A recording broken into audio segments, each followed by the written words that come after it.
तरी नागपूरमधली आपण दृश्य पाहतोय। नागपूरमध्ये मनसेचं भीक मागो आंदोलन सुरू आहे। नागपूर जिल्हा परिषद कार्यालयासमोर हे आंदोलन केले जाते। शालेय गणवेश निधी कपातीचा निषेध या आंदोलनामधून केला जातोय।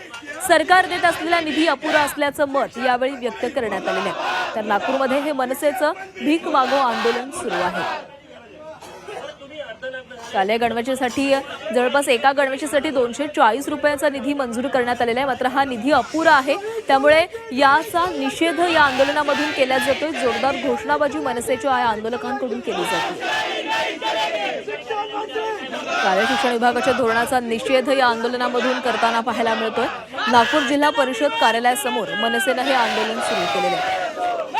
सरकार देत असलेला निधी हा अपुरा असल्याचं मत या आंदोलनामधून व्यक्त केले जाते। सरकारच्या धोरणाचा अनेक पालकांनी आणि शिक्षक संघटनांनी देखील विरोध केलेला आहे आणि त्याचाच विरोध करण्यासाठी नागपूरमध्ये मनसेचे कार्यकर्ते रस्त्यावर उतरलेले आहेत। मनसेने हे भीक मागो आंदोलन सुरू केलेले आहे। शिक्षण मंत्र्यांविरोधात घोषणाबाजी या ठिकाणी केली जाते।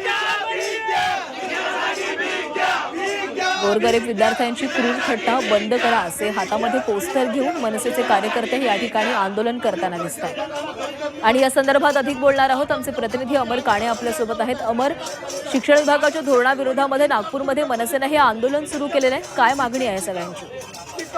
त्याकरता जो निधी देण्यात येतो शालेय विद्यार्थ्यांना त्याच्यात कपात करण्यात आली आहे। 300 रुपये मिळायचे तो आता 240 रुपये देण्यात येत असल्याचा आरोप मनसेकडून करण्यात आला आणि त्याच्याच करता हे संपूर्ण आंदोलन मनसेकडे करण्यात येत आहे। एकीकडे महागाई वाढत आहे तर दुसरीकडे विद्यार्थ्यांची मात्र चेष्टा करण्यात येते आहे आणि त्याच्या निषेधार्थ मनसेकडून हे अर्धनग्न आंदोलन आणि भीक मागो आंदोलन करण्यात येत आहे। एका पद्धतीने प्रतिकात्मकरित्या हे संपूर्ण सरकारचा निषेध करण्यात येतो आहे। शालेय गणवेश आहे पण तो अर्धशालेय गणवेश आहे। फक्त शालेय पॅन्ट आणि टाय घालून आहे तर पोलीस टी शर्ट किंवा शर्ट घालून शालेय कपडे घालून, कारण की तेवढ्या निधीमध्ये जेवढा गणवेश येऊ शकतो तेवढाच गणवेश घालून मनसेच्या कार्यकर्त्यांनी अनोख्या पद्धतीने सरकारचं लक्ष या प्रश्नाकडे वेधण्याचा प्रयत्न करत आहे। आणि आता जिल्हा परिषद परिसरामध्ये जे शिक्षण विभाग आहे त्या कार्यालयाकडे जाण्याचा ते प्रयत्न करत आहे। पोलिसांनी त्यांना गेटवर रोखून धरलेला आहे, पण ह्या आंदोलनाद्वारे ते एका पद्धतीने सरकारचा निषेध करत आहे आणि हा जो गंभीर विषय आहे गणवेशाचा शालेय विद्यार्थ्यांचा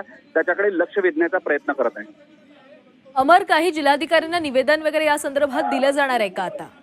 नाही, जिल्हा परिषद शिक्षण विभागावर संपूर्ण मोर्चा काढण्यात आलेला आहे आणि तिथे निवेदन देण्याकरता जाण्याचा प्रयत्न मनसेचे सगळे कार्यकर्ते एकत्रित होत आहेत। त्यांना पोलिसांनी सध्या रोखून ठेवलेला आहे, गेटच्या बाहेरच थांबवून ठेवलेला आहे। एक निवेदन देऊन आमच्या सर्वसामान्य लोकांचे जे प्रश्न आहे गणवेशाचा धरून ते मांडण्याचा प्रयत्न मनसेचे नेते करत आहे। पण आता थोडे आक्रमक असल्यामुळे पोलिसांनी त्यांना गेटवर जिल्हा परिषदेच्या शिक्षण विभागाच्या गेटवर रोखून ठेवलेलं आहे। हे दृश्य आपण पाहतोय नागपूरमधले जिल्हा परिषद कार्यालयाबाहेरची ही दृश्य आहेत। शिक्षण विभागाविरोधात हे आंदोलन करण्यात येत आहे। नागपूरमध्ये मनसेने हे भीक मागो आंदोलन केलेलं आहे।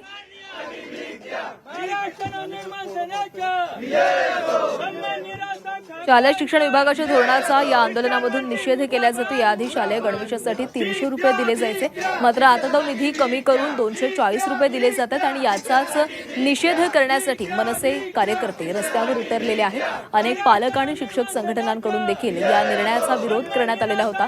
या 240 रुपयांमध्ये मुलांचा पूर्ण गणवेश तयार करणं शक्य नसल्याचंही या शिक्षक संघटनांचं म्हणणं आहे। त्याचाच निषेध करण्यासाठी मनसे रस्त्यावर उतरलेली आहे।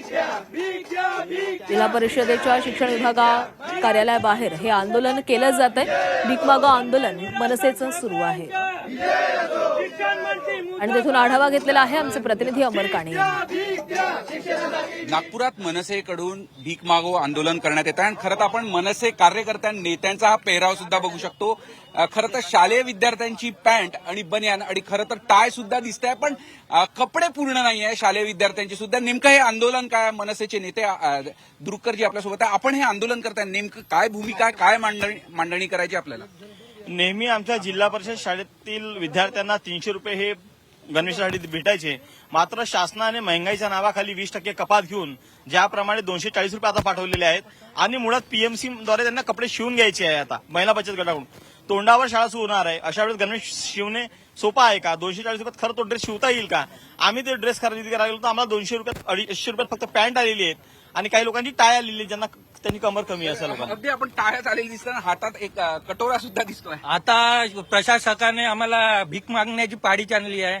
त्याच्यामुळे आम्ही एवढेच वस्तू घालू, जे भेटले आम्हाला 200 रुपयाचा माझा पॅन्टच झाला आहे, 50 रुपयाची टाय झाली आहे, एवढेच वस्तू आम्हाला ते तिथून मिळाले आहे. त्याच्यामुळे आम्ही एवढ्याच याच्यावर आलो. आधी किती मिळायचे आता आधी 300 रुपये भेटायचे, आता महागाई वाढत असताना एकीकडे तुम्ही शासकीय लोकांचे पगार भरमसाठ वाढ करतायत. आमदाराला आपली पगार वाढवण्याची तरतूद असते आणि इथं तुम्ही आमच्या गोरगरीब विद्यार्थ्यांची अशी कूडसट्टा जी केलेली आहे 240 रुपये देऊन, हे आमच्या गोरगरीब विद्यार्थ्यांची कूडसट्टा आम्ही सहन करून घेणार नाही.